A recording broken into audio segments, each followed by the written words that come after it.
ప్రస్తుతం మనతో పాటు ఉన్నారు సందీప్ శర్మ గురూజీ గారు. ఒక్కసారి ఆయనతో మాట్లాడదాం. ఆయనకు ఒక పెద్ద ఆశ్రమం కూడా ఉంది బెంగళూరులో. ఒకసారి స్వామితో మాట్లాడదాం. స్వామి నమస్తే. నమస్తే. నమస్తే. చాలా చిన్న వయసులో మీరు స్వామీజీగా అనేక మంది భక్తులకు రకరకాలైనటువంటి సమస్యను తీర్చే బాధ్యతను తలకెత్తుకున్నారు. చాలా చిన్న వయసులో ఉన్నారు.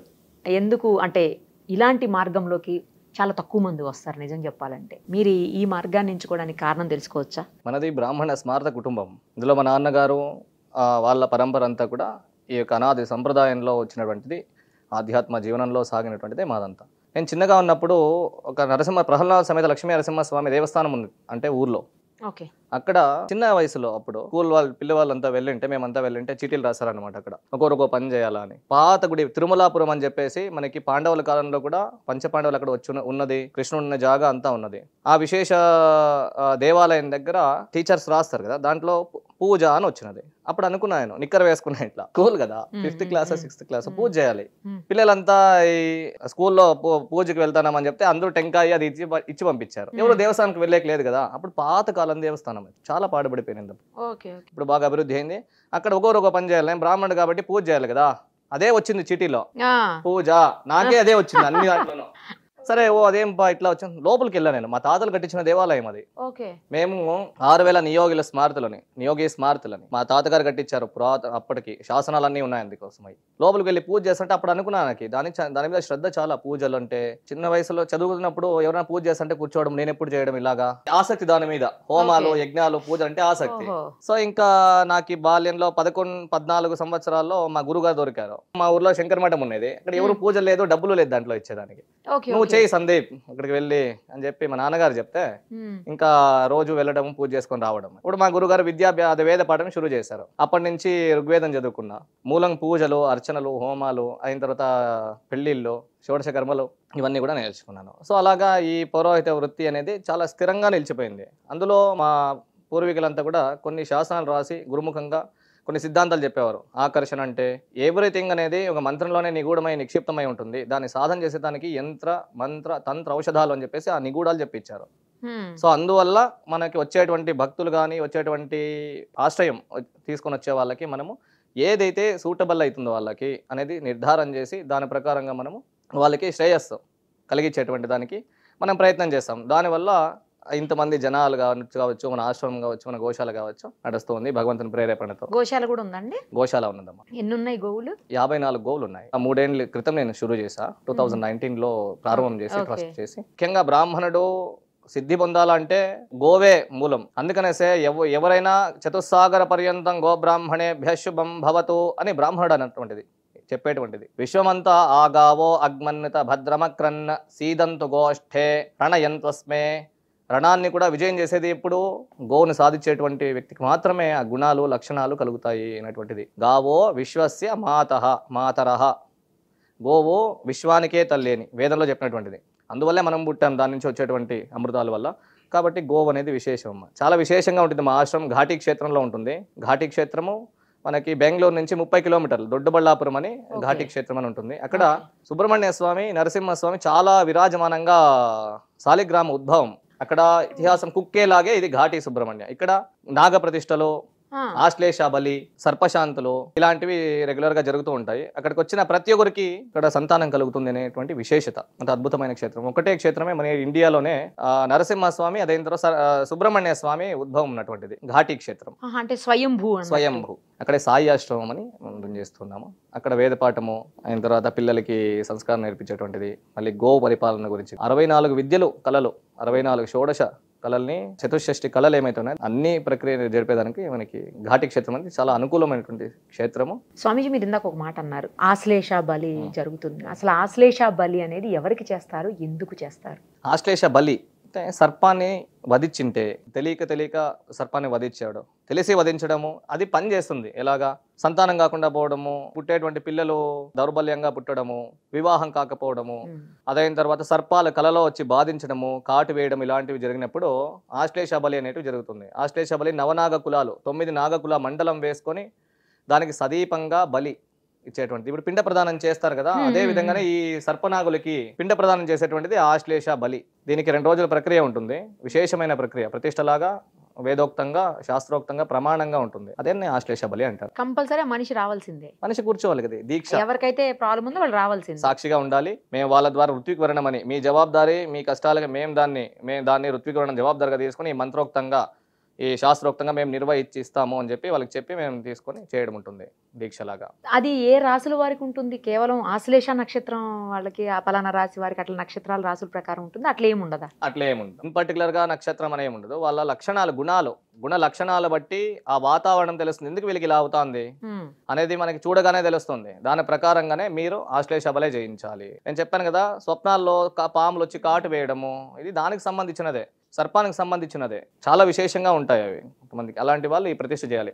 ఇంకొకటి ప్రతిష్ఠ ఆశ్లేష బలి అనేది ఉత్తమమైన కార్యం. ఇలా నవనాగ కులాలకి సదీపంగా బలి, హోమము, జపము, తర్పణము, పూర్ణాహుతి, రక్ష ఇది చేస్తే దీన్ని ఆశ్లేష బలి అంటారు. ఓకే, వాళ్ళ ప్రాబ్లమ్స్ మొత్తం సాల్వ్ అయిపోతాయి 1-2 days. అవుతాయి. అక్కడనే ఉండాలి. కాకపోతే అక్కడే ఉండాలి. మీరు ఇంకో మాట కూడా చెప్పారు ఇందాక, పెళ్ళిళ్ళు కాని వాళ్ళకి అవుతాయి, పిల్లలు పుట్టని వాళ్ళకి కూడా పిల్లలు అవుతారు అని చెప్పేసి. అలాంటి ఉదాహరణలు ఉన్నాయా స్వామి? చాలా ఉన్నాయమ్మా. ఒక 18 దాకా నేను వాళ్ళకి యంత్రం ఇవ్వడము, అదైన తర్వాత కొద్ది మందికి ఔషధం ఇవ్వడము. సో ఇలాంటివి చేస్తే మగపిల్ల సంతానమే అవుతుంది, మగ సంతానమే అవుతుంది. 18 మంది ఉన్నారు. తారాదేవి యొక్క ఉపాసన చేస్తే పిల్లలు పుడతారు. సంతాన గోపాల స్వామిని ఆరాధన చేస్తే పిల్లలు పుడతారు. వాళ్ళ ఎందుకు అవుతాలేదో అనేది పరిశీలన బట్టి దాన్ని ప్రయోగం చేయడం ఉంటుంది. అంటే కొంతమంది అంటుంటారు, మంత్రాలకు చింతకాయలు రాలుతాయా, ఇలాంటివి చేసినంత మాత్రాన పిల్లలు పుడతారా, ప్రాబ్లం ఎక్కడుందో చూసుకుని హాస్పిటల్కి వెళ్ళి డాక్టర్ దగ్గర చూపించుకోవాలి కానీ ఇదేంటి అని చెప్పేసి కొంతమంది మాట్లాడతారు. అంటే కొంతమంది నాస్తికులు ఉంటారు, నేను అందరి గురించి అనట్లేను, కొంతమంది మాట్లాడారు. అలాంటి వాళ్ళకి ఏం సమాధానం చెప్తారు? ఇప్పుడు 100 ఏళ్ళ వెనక ఏం హాస్పిటల్ లేవు కదా, అప్పుడు ప్రాబ్లమ్స్ కూడా లేవు ఎక్కువ. ఇప్పుడు మంత్రాంతే దైవాధీనం, ఏ దానికి ఎంత మొత్తం, పిచ్చుకకి బ్రహ్మాస్త్రం అవసరం లేదు కదా అన్నట్టుగా చింతకాయలు రాగడానికి మంత్రం అవసరం లేదు. కానీ ఇట్లాంటి సమస్యలకి మంత్రం ఖచ్చితంగా అవసరం. మన మూలమే, మన భారతమే మనకు గురు సంప్రదాయం. ఆ సంప్రదాయంలో మూలమేంది? వేదమే. వేదంలో చెప్పినటువంటిదే ఈ ప్రయోగాలన్నీ, మంత్రాలన్నీ కూడా. జయంతి, మంగళాకాళి, భద్రకాళి, కపాలిని, దుర్గా, క్షమ, శివాధాత్రి, స్వాహ స్వధా నమోస్తుతే. ఇలాంటి ప్రక్రియలు, కాళీ అయిన తర్వాత దాని వనదేవతలు, దుర్గాలు, ఇవన్నీ శక్తులే. మన లోపల ఉన్నటువంటిదే మంత్రాలు వ్యక్తం అవుతాయి, అభివ్యక్తమయ్యేటువంటిది. దాన్ని సిద్ధించి మంత్ర వాక్పటుత్వాన్ని సిద్ధించుకోవడమే ఈ మంత్రం అని. అందుకోసం ప్రతి ఒక్క పని మంత్రంతోనే అవుతాయి, మాటతోనే అవుతాయి, భావంతోనే అవుతాయి. అందుకని మంత్రానికి చింతకాయలు ఎదురవు, కానీ మంత్రానికి ప్రయోగం ఫలిస్తుంది. మంత్రానికి శక్తులు ఉత్పత్తి అవుతాయి, మంత్రానికి దేవతలు నివాసం అవుతారు, మంత్రాలకి ప్రకృతి పూర్తిగా, వాతావరణం పూర్తిగా దేవతలమయం అవుతుంది. దాని సూక్ష్మ శరీరం ఉన్న వాళ్ళు తెలుసుకుంటారు, సాధన చేసిన వాళ్ళకి తెలుస్తుంది, అజ్ఞానానికి తెలియదు. మీరు పెద్దది అమ్మవారిది లాకెట్ వేసుకున్నారు, ఎందుకు అలా? నేను ఇంతవరకు ఎప్పుడు చూడలేదు అంత పెద్ద అమ్మవారి లాకెట్ వేసుకున్న వాళ్ళని. ఇది మనకి నా ఆరాధన చేసినటువంటి దేవత. నేను ఈశ్వరారాధన చేసినప్పుడు 12 రోజులు దీక్షలో ఉన్నప్పుడు అమ్మవారి ఆవృతమైంది, అంటే కనపడింది. అమ్మవారు ఎలా ఉంది అంటే భూమి మీద ఆవిర్భావం అయింది అనమాట. ఆ అమ్మవారిని నేను ఇలా చేయించుకొని వేసుకున్నా. ఇది నా జపం, నాకు సాక్షిలాగా ఉంటుంది అమ్మవారు. అహమిత్యేవ విభావయేద్ భవాని, అహం భవాని, నేనే దేవత, నేనే భగవతి అన్నదానికి సాక్షి నువ్వు దేహం కాదు, నీ చేతులు నువ్వు కాదు, నీ కళ్ళు నువ్వు కాదు, నీ పంచేంద్రాలు నువ్వు కాదు, నువ్వు అన్నటువంటిది ఏంటి అంటే నేను భవాని, అమ్మవారు అనేదానికి సాక్షిగా అమ్మవారి యొక్క లాకెట్ ఇక్కడ ఉంది. ఇంకొక విశేషం, మీ చేతికి పెట్టుకున్నటువంటి రింగ్ బ్లూ కలర్ లో ఉంది, నేను ఎప్పుడు చూడలేదు బ్లూ కలర్ లో. ఎందుకు అది స్పెషల్ చెప్పండి. ఇది నాకు దొరికిందమ్మా, ఒక చౌడేశ్వరి దేవస్థానం దగ్గర దొరికింది కాబట్టి ఆ చౌడేశ్వరికి కానుకలను సమర్పణ చేసి దీన్ని ఇలా చేసుకొని వేసుకున్నాను. అంటే అంతే, ఇంకా ఏం స్పెషల్ లేదా? ఏం స్పెషల్ లేదు స్టోన్ కి. అదే అమ్మవారి దగ్గర దొరికిందంటే అమ్మవారి దగ్గర దొరికింది. అవును, ఎందుకంటే జనరల్ గా ఆ కలర్ లో ఉండవు కదా స్టోన్స్. గ్రీన్ చూస్తాం, వైట్ చూస్తాం, రెడ్ చూస్తాం, ఎల్లో కూడా చూస్తాం. నవగ్రహాలు మాత్రమే తెలుసు అందరికి, కాకపోతే ఇది విశేషం. నాకు ఇష్టమని నేను వేసుకున్నాను. అలంకారం మన వైయక్తికం అవుతుంది కదా, అందుకని విశేషం. ఇష్టంగా వేసుకున్నారు అంతే. వేసుకున్నాక మీకు ఏమన్నా డిఫరెన్స్ అనిపించిందా? వేసుకున్నాక అవును, ఇది ఉండాలి. ఎందుకంటే కొన్ని భావాల వల్ల, మనిషి చూసే దృష్టి వల్ల, వేరే ఎదుటి వ్యక్తి చూసేదాని వల్ల భావాలు చేంజ్ అవుతాయి, భావాలు వ్యక్తం అవుతాయి. కాబట్టి రంగులు అన్నటువంటి మాలలు, వస్త్రాలు, కలర్స్ ఉన్నాయి కదా, అవన్నీ చాలా విశేషమైనటువంటిది. ఒక్కొక్క రోజుకి ఒక్కొక్క కలర్ నిర్దిష్టంగా వేసుకోవడం జరుగుతుంది. నవగ్రహాలను ఆరాధన చేసేవాళ్ళు అంటే సోమవారం అయితే చంద్రునికి సంబంధించిన, మంగళవారం అయితే అంటే ఎరుపు వర్ణం అని, బుధవారానికి గ్రీన్ కలర్ అని, గురువారానికి బంగారపు కలర్ అని, శనేశ్వరునికి నీలం అని, ఇలాంటివి జరుగుతాయి. దీక్షలు బట్టి దానికి వర్ణాలని సూచించారు. సూర్యం రక్తవర్ణం, రక్తమాల్యాం వరదరం, రక్తగంధానులేపనం, రక్తాశ్వ రక్తశ్చత్రధ్వజరత పతాకాది శోభితం. ఇలా సూర్యుడు ఉంటాడని మంత్రం ఉంది. దాని విశేష దినం అవి వేసుకోవడం, ధరించడం జరుగుతుంది. ఇట్లా రంగులకి తన ఆధ్వర్యం ఉంటుంది. రంగులకి చాలా ప్రయారిటీ ఉంది అయితే. కాకపోతే ఏదో వేసుకుంటాం కానీ ఈ రంగే ఎందుకు వేసుకున్నారు, ఆ రంగే ఎందుకు వేసుకున్నారు అది కూడా తెలియకుండా వేసేసుకుంటాం మామూలుగా అంతే. కానీ వెనక ఇంత ఉందా? మీరు నేను మా దాంట్లోనే ఒక వీడియో చూశాను మీది గతంలో, అంటే ఆల్మోస్ట్ 1.5 year బ్యాక్ దేమో ఆ వీడియో. ఏపీలో రాజకీయాల గురించి మాట్లాడుతున్నారు మీరు. ఆ మాట్లాడే వీడియోలో 2 పార్టీలు కలిసి వస్తాయి పాలనలోకి అని చెప్తున్నారు. అవును, మా వాళ్ళే చేశారు ఇంటర్వ్యూ మిమ్మల్ని. అంత ముందే ఎలా చెప్పగలిగారు మీరు? అంటే యంత్రంలో సిద్ధాంతం అనేది రాజస విద్యలు ఉన్నాయి. రాజస విద్యలో యథార్థం రేపయ్యేటువంటిది ఇప్పుడు సూచిస్తుంది. దాని సిద్ధాంతం చెప్పుకుంటుంది. సిద్ధాంతం అంటే అయ్యేటువంటిది, నిర్దిష్టంగా అయ్యేటువంటిది.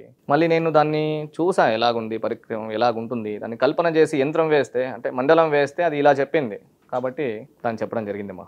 ఇప్పుడు ఏపీ సర్కారంలో అతంత్రం అంటే తెలియదు, ఎవరికీ తెలియదు.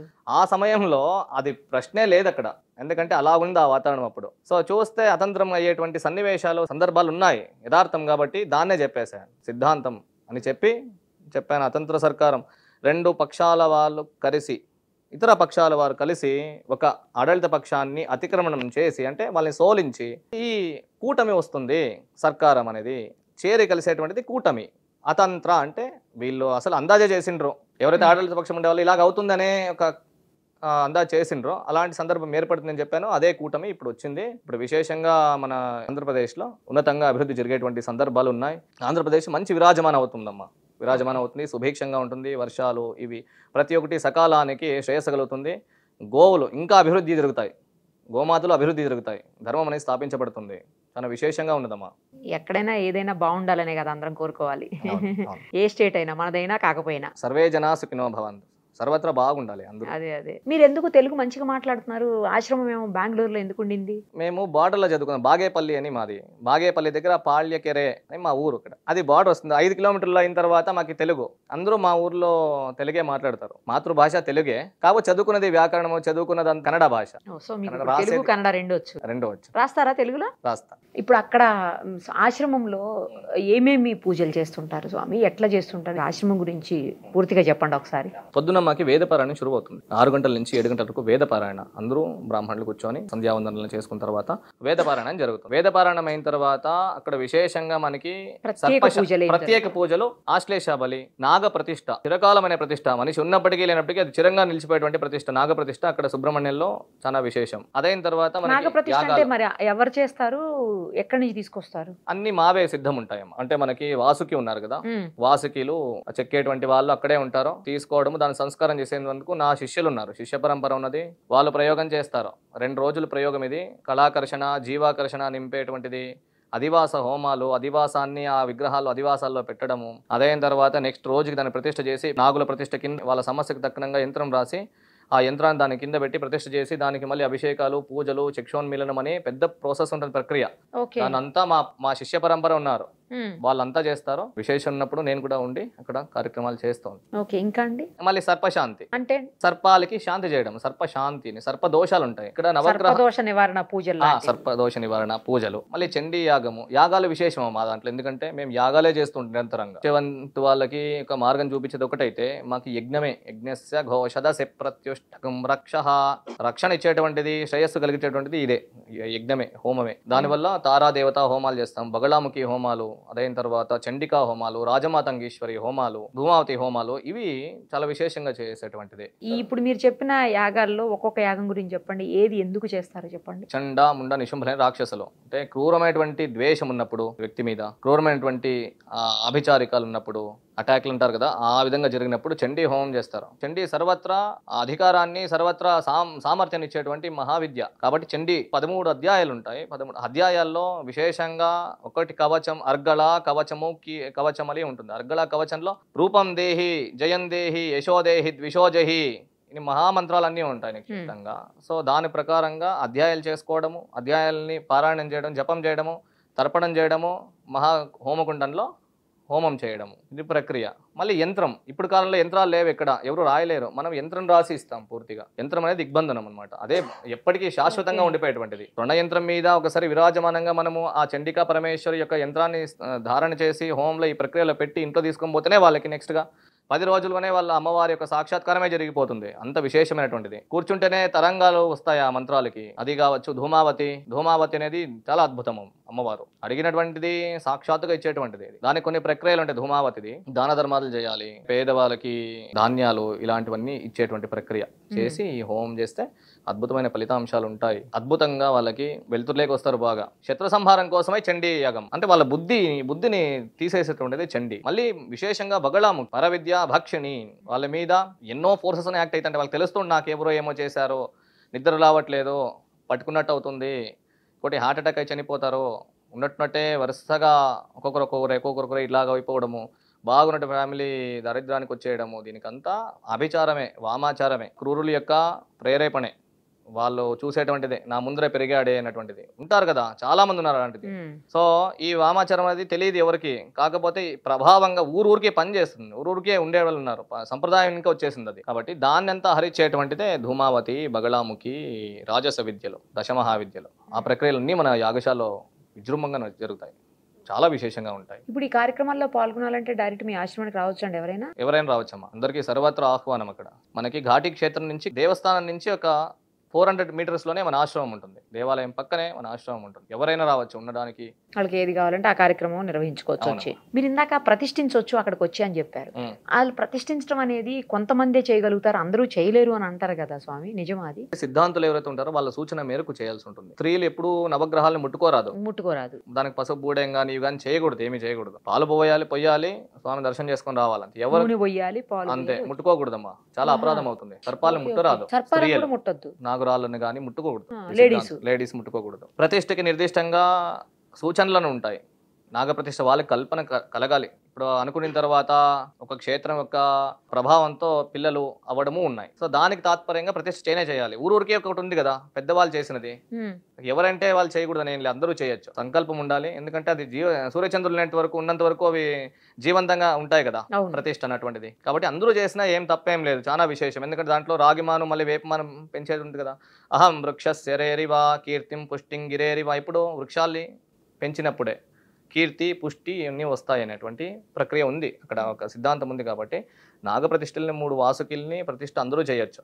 అయిన తర్వాత ఈ అశ్వత్థ ఘట్టము మళ్ళీ వేప చెట్టు పెంచాలి, చేయొచ్చమ్మా. అంటే మీరు ఆడవాళ్ళు ముట్టద్దు అంటున్నారు కదా, మగవాళ్ళు ఉంటారు, పెళ్ళైన వాళ్ళు, సంతానమైన వాళ్ళు ఈ ప్రతిష్ఠ చేస్తారు. ఇప్పుడు సుబ్రహ్మణ్య స్వామిలో లక్షాంతర ప్రతిష్టలు ఉన్నాయి, 1-2 కాదు.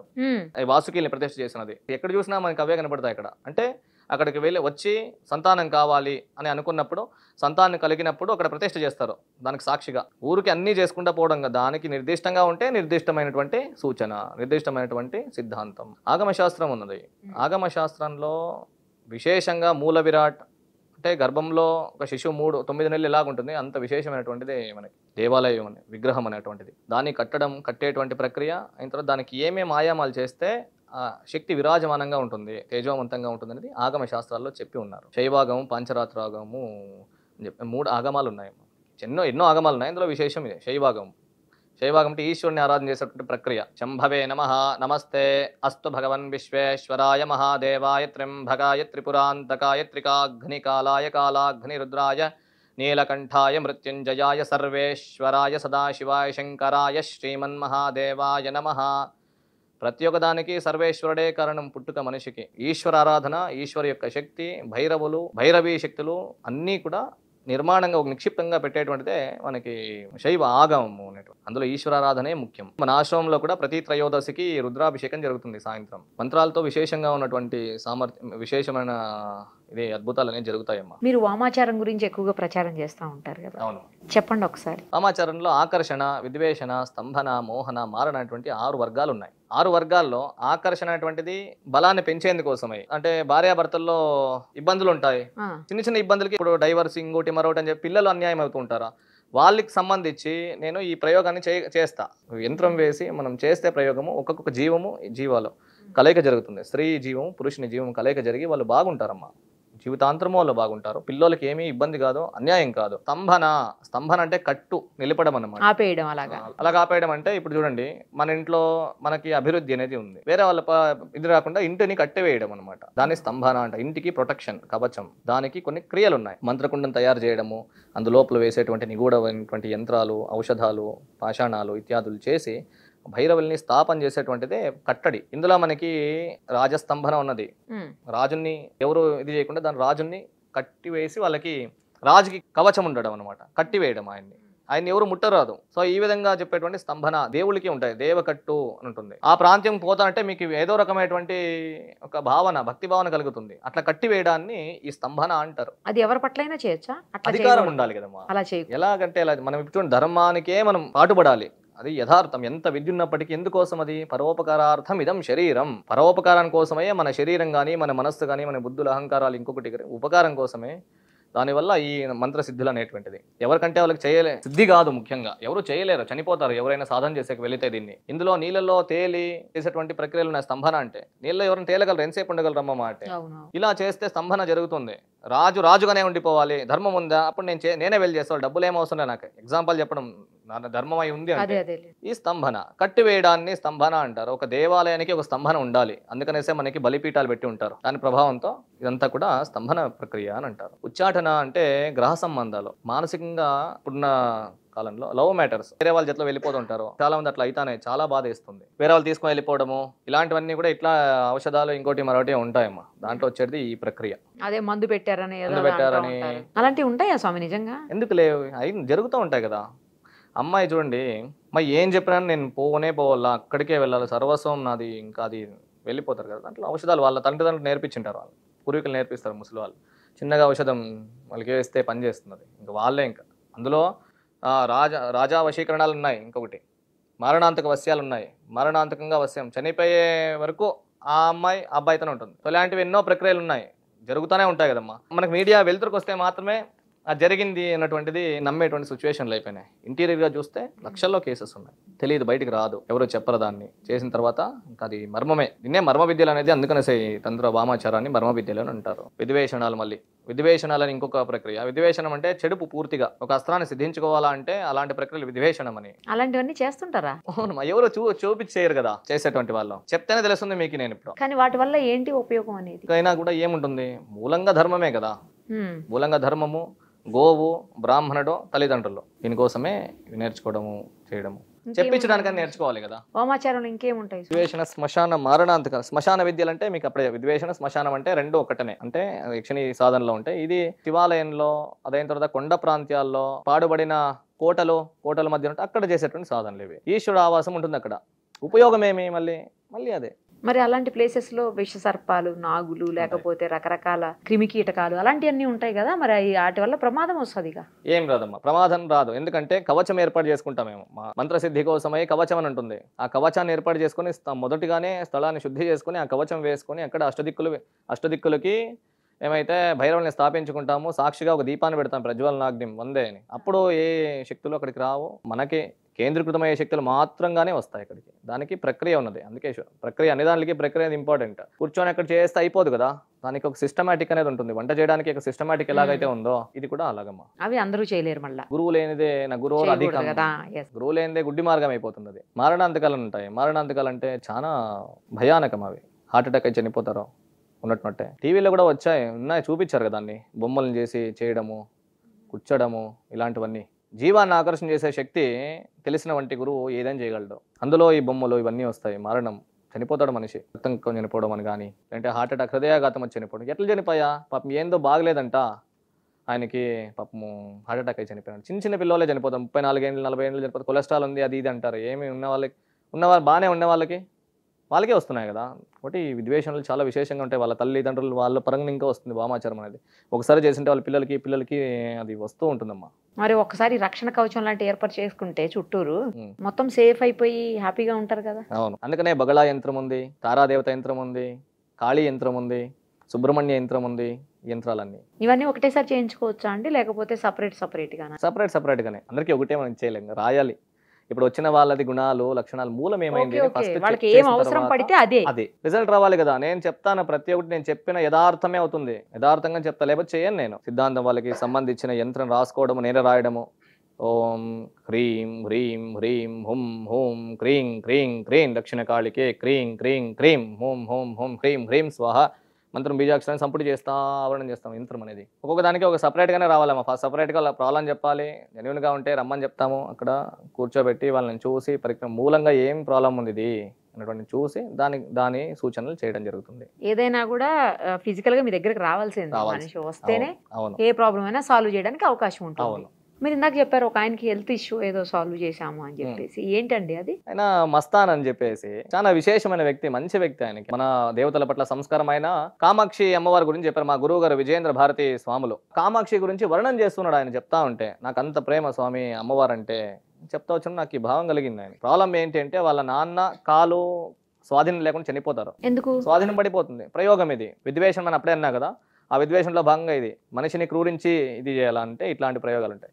వాళ్ళ నాన్న అట్లా చనిపోయినాడు, ఈయపకు మళ్ళీ అదే వచ్చింది 43 ఏళ్ళకి. ఇతను నడచలేడు అనమాట. మా ఆశ్రమానికి 3-4 ఎత్తుకొని వచ్చారు. ఆయన పెద్ద వ్యక్తి ఎత్తుకొని వచ్చారు. 3 నెలలకి సరిపోయింది మా ఆయనకి. దాటుల్లాగా ఉంటాయి కదా, 3 గెర్లు వేసేదో ఏదో ఉంటాయి.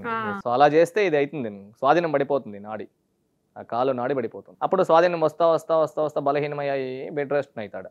అట్లా ఇప్పుడు బాగా నడుస్తున్నాడు ఆయన. మన ఆశ్రమాన్ని నడుచుకుంటూ వచ్చాడు, మా ఇంటికి అంతా వచ్చి అమ్మగారిని అంతా మాట్లాడి అన్ని హాస్పిటల్ తిరిగాం కాలేదు, కానీ మా గురుగారు చేసిన దానికి ఇలా నడుచుకుంటూ వచ్చానని చెప్పి. ఇది ఎన్నో ఉన్నాయి, 1-2 కాదు, ఎక్స్ప్లెయిన్ చేయలేం. నేను సుమారు వేలలో చూసాను ఇట్లాంటి కార్యక్రమాలు, యంత్రాలు రాశాను, ప్రతి ఒక్కరూ ఉన్నారు. సమాజంలో వామాచారం అన్నది చాలా జాగృతిగా చలామణి అవుతుంది, ఎక్కడా వ్యక్తం కాదు, ఒక్కరికొక్కరికి నడిచేదే కాబట్టి అది లేదు అన్నటువంటి పరిణామానికి వస్తారు. కానీ తంత్రం అనే పదం ఎక్కడిది? స్వతంత్ర అనుంది. స్వతంత్ర, స్వ అంటే స్వతహ, తంత్ర, తంత్రం అనే పదమే ఇది మర్మం అని అర్థం. రహస్యం, మర్మం, నిగూఢం అని పదాలు అక్కడవే. వామాచారం నుంచి తప్పించుకోవాలంటే ఇంట్లో యంత్రాలు ఉండాలి. అది బంగారపు యంత్రం కావచ్చు, వెండి యంత్రం కావచ్చు, లోహపు యంత్రాలు ఉండొచ్చు. దానికి ఒక ఆయుధం ఉండాలి, విశేషమైన దేవతా వృక్షం కర్ర తీసుకొని దానికి డిజైన్ దానికి కవచాలు చేసుకొని పెట్టుకోవడం ఇంట్లో. ఒక ఆయుధాన్ని, చిన్న ఆయుధాన్ని పెట్టుకోవడం ఇంట్లో. ఆ యంత్రానికి దీపం వెలిగించడము, ధూపం వేసుకోవడము చాలా అత్యగత్యం, ప్రతి ఒక్కరు చేయాల్సినది. దీనివల్ల దుష్టప్రేరితమైనటువంటి వాతావరణాలు రావు. గోవు ఒక అంశం ఉండే ఉండాలి.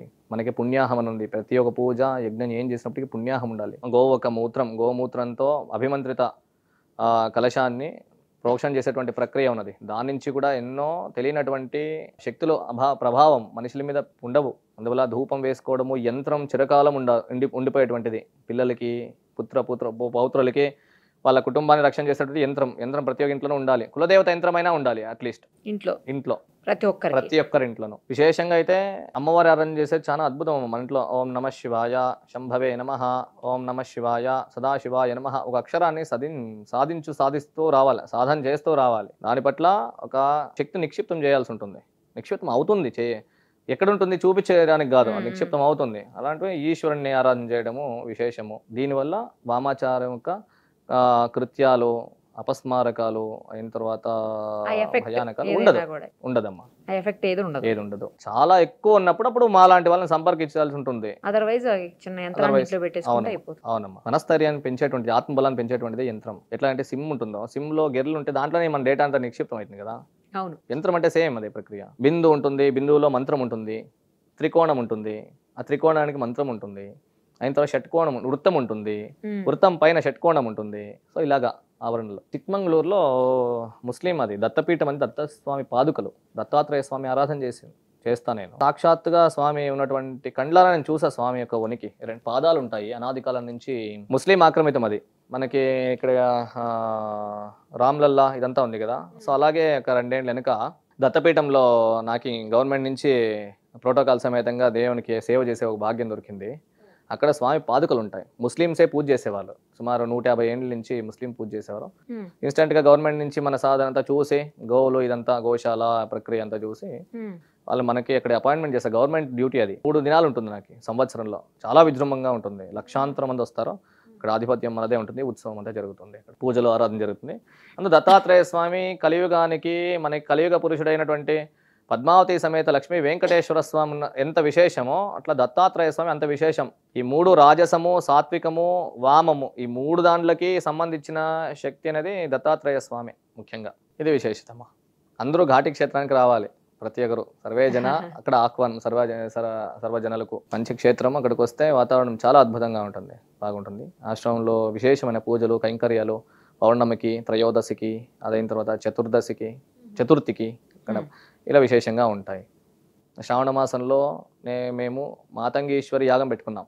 శ్రావణ మాసంలో 18వ తారీఖు శ్రావణ మాసమే కదా. అవును, శ్రావణ మాసం 18 ఆగస్టు 18 చాలా అద్భుతంగా ఉంటుంది. అది కూడా సర్వాలకి ఆహ్వానం ఉంటుంది. వాళ్ళ పట్ల అర్చనలు రాకపోయిన పక్షంలో కూడా వాళ్ళకి ఏదో ప్రసాదం ఇచ్చేటువంటి ప్రక్రియలు కూడా జరుగుతాయమ్మా. రైట్ స్వామి, ఒకసారి నేను కూడా మీ ఆశ్రమాన్ని సందర్శిస్తాను తప్పకుండా. ఒక్కసారి వచ్చి అక్కడ ఏమేమి విశేష పూజలు జరుగుతున్నాయి, అలాగే విశేషమైనటువంటి ముఖ్యంగా మీరు ఇందాక చెప్పారు ఆశ్లేష బలి ఒకటి, తర్వాత ప్రతిష్టన ఉంటుంది, విగ్రహ ప్రతిష్టన, అవన్నీ కూడా నేను కూడా చూసొస్తాను ఒకసారి తప్పకుండా, మీరు గనక పర్మిషన్ ఇస్తే. సర్వత్ర ఆహ్వానం మీకు.